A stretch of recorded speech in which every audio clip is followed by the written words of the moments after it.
এই গরমকালে যেমন বাড়িতে মশার উৎপাত বাড়ে, সেরকমই বাড়িতে আরও পোকামাকড়ের উপদ্রব বেড়ে যায়। তার সাথে সাথে ইঁদুরেরও প্রচুর পরিমাণে উপদ্রব বেড়ে যায়। আর এই মশার হাত থেকে বাঁচার জন্য বা এই ইঁদুরের হাত থেকে বাঁচার জন্য আমরা বাজার থেকে নানান রকম কয়েল, মসকুইটো, মর্টিন, ইঁদুর মারার বিষ এগুলো কিনে আনি, কিন্তু এগুলো আমাদের শরীরে বিশাল ক্ষতি করে।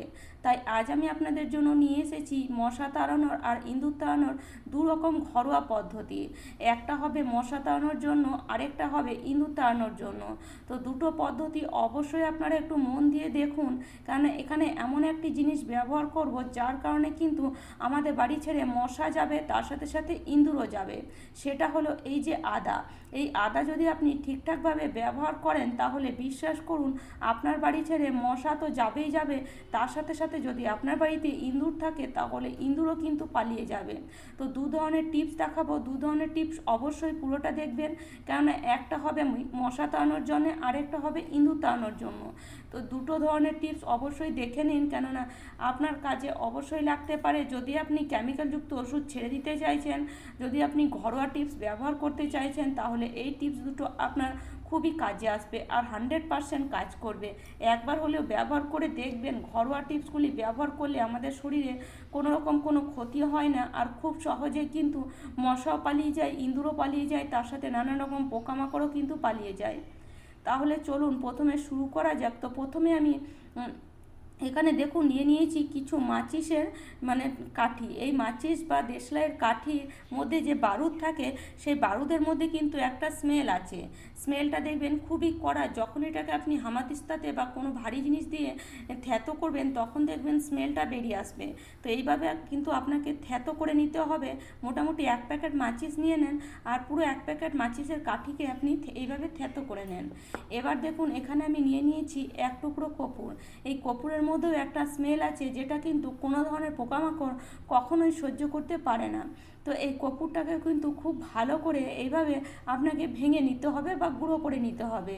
তো একটা যে কোনো ভারী জায়গার মধ্যে যদি এইভাবে এটাকে গুঁড়ো করেন, তাহলে কিন্তু খুব ভালো করে আপনি গুঁড়ো করে নিতে পারবেন বা ভেঙে নিতে পারবেন। তো দেখুন এখানে কর্পূরটাকে আমি খুব ভালো করে গুঁড়ো করে নিয়েছি। এবার দুটো জিনিসকে খুব ভালো করে মিশিয়ে নেওয়ার পরে এবার এখানে আমরা ইউজ করব আদার। এই যে আদা, এটা কিন্তু আমরা মশাও তাড়াতে পারি এই আদা দিয়ে, আবার এই আদা দিয়ে আমরা কিন্তু ইঁদুরও তাড়াতে পারি। তাহলে এই আদা যদি আমরা 1 টুকরো ব্যবহার করি, তাহলে আমাদের বাড়ি ছেড়ে মশাও যাবে, তার সাথে ইঁদুরও যাবে। আদার মধ্যে যে একটা কড়া ভাব আছে, যে স্মেল আছে বা যে ঝাঁঝ আছে, সেটা কিন্তু কখনোই কোনো রকম পোকামাকড় সহ্য করতে পারে না। তো দেখতেই পেলেন সামান্য 1 টুকরো আমি আদা নিয়েছি, আর আদাটাকে খুব ভালো করে এইভাবে গ্রেট করে নিয়েছি। একদম যে ছোট গ্রেটারগুলো হয়, সেই গ্রেটারের সাহায্যে এবার ভালো করে 3টে জিনিসকে মিশিয়ে নিতে হবে।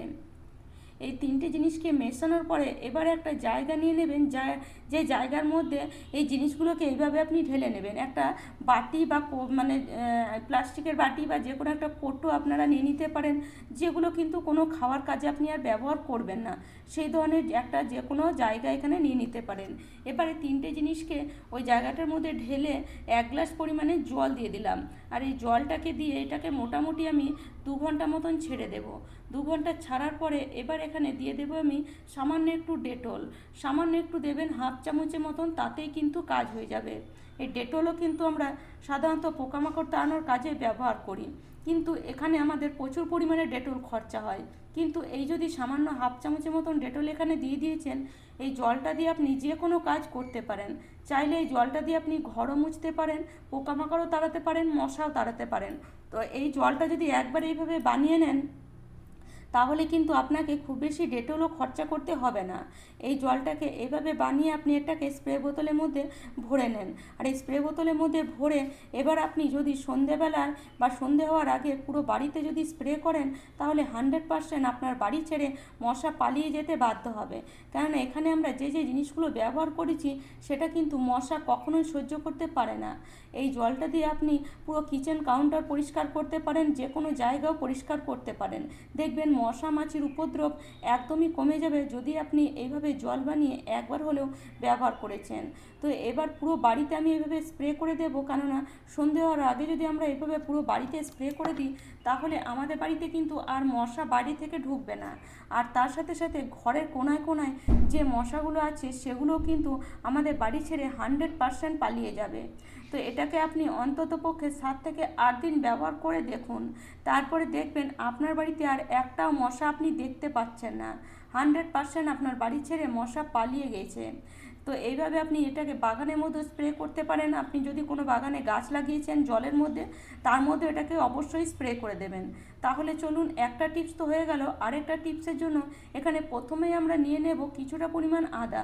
তো দেখুন, এতটা পরিমাণ আদা আপনাকে নিয়ে নিতে হবে, আর সেই ছোট গ্রেটারের সাহায্যে আদাটাকে আপনাকে গ্রেট করে নিতে হবে। তো প্রথমে তো আমি দেখালাম মশা তাড়ানোর টিপস, এবার আমি দেখাচ্ছি ইঁদুর তাড়ানোর টিপস। তো এই টিপসটা যদি ব্যবহার করেন তাহলে 100% আপনার বাড়ি ছেড়ে ইঁদুর পালিয়ে যেতে বাধ্য হবে।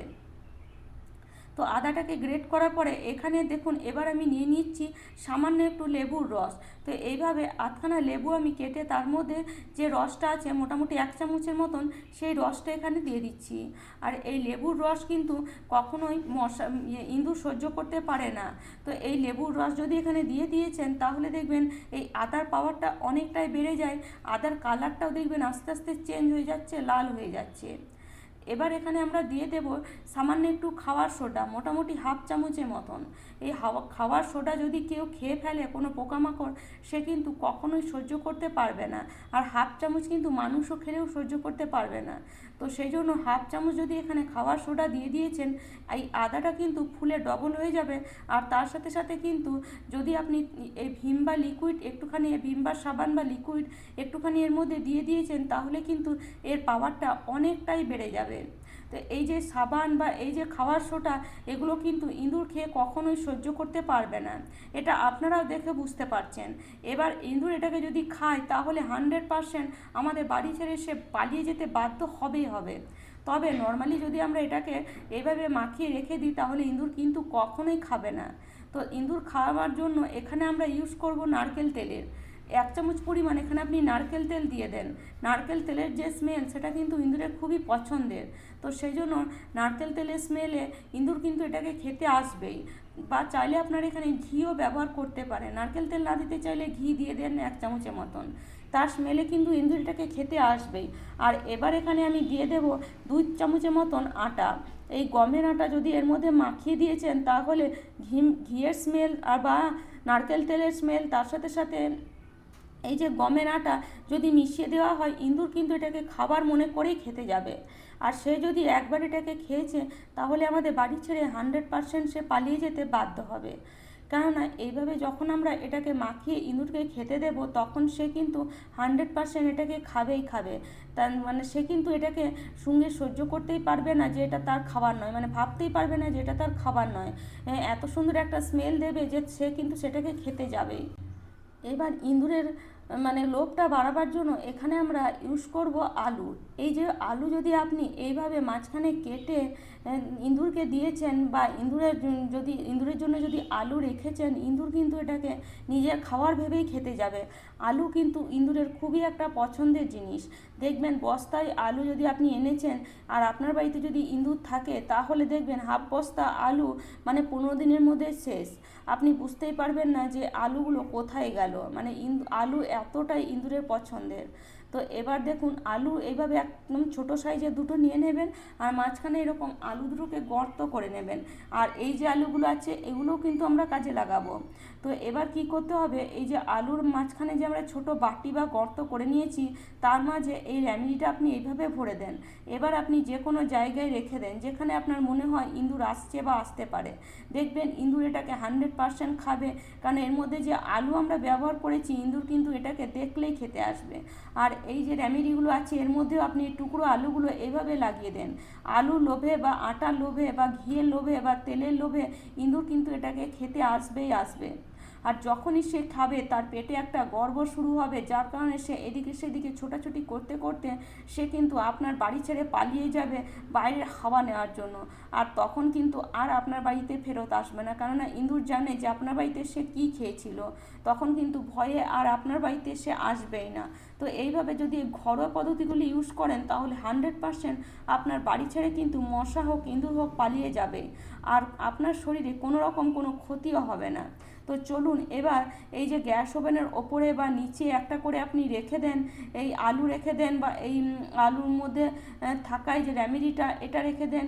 তো এইভাবে এক দুটো যদি রেখে দেন গ্যাস ওভেনের কাছে, তাহলে ইঁদুর কিন্তু দেখবেন বেশিরভাগ গ্যাস ওভেনের কাছে আসা যাওয়া করে, কারণ সেখানে তাকে কিছু না কিছু খাওয়ার মানে পড়েই থাকে, সে তখন খেয়ে নেয়।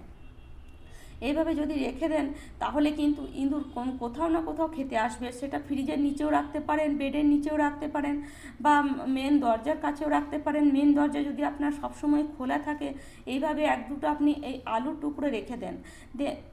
দেখবেন বাইরে থেকে যে ইঁদুরগুলো আসে সেগুলো খেয়ে কিন্তু বাইরের দিকেই পালিয়ে যাবে, সে আর আপনার ঘরে ঢুকবে না। তাহলে আশা করি আজকের টিপসটি আপনাদের কাজে আসবে। আর আমার টিপস যদি আপনাদের এতটুকুও ভালো লাগে তাহলে অবশ্যই লাইক শেয়ার অ্যান্ড সাবস্ক্রাইব করে নেবেন আমার চ্যানেলটিকে।